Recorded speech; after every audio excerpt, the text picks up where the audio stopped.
இன்னைக்கு நம்ம காடை செய்ய போகிறோம். வாங்க எப்படி செய்யலாம்னு பார்ப்போம். அதுக்கு தேவையான திங்ஸ்லாம் வாங்க பார்க்கலாம்.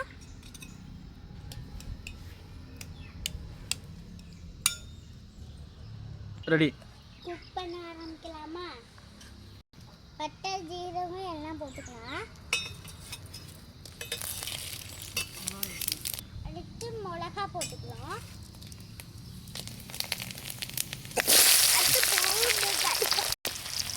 அடுத்து பூண்டு கருவேப்பிலை போட்டுக்கிறோம்.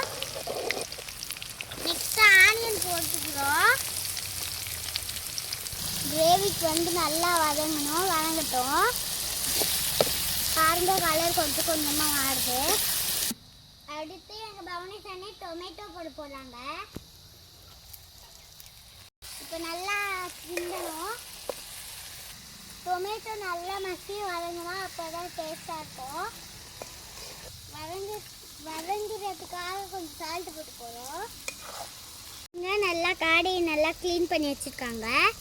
வெங்காய தக்காளி நல்லா வதங்கிட்டு அடுத்து எங்கள் பாப்பா காடை போட போகிறாங்க. காடை உள்ளே போட்டாச்சு. நல்லா வதங்க விட்டுருவோம்.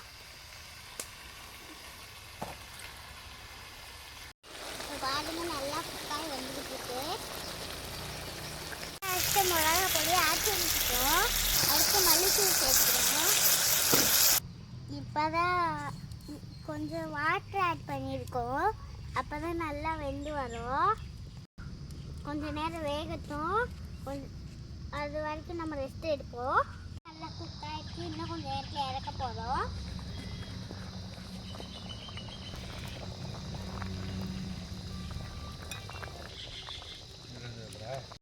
மல்லி இலை போட்டுக்கிட்டோம். இன்னும் இறக்க போதும். கலரை பாருங்க எப்படி இருக்கு. வாங்க எல்லாரும் சாப்பிட. பாய். நெக்ஸ்ட் வீடியோவில் பார்ப்போம்.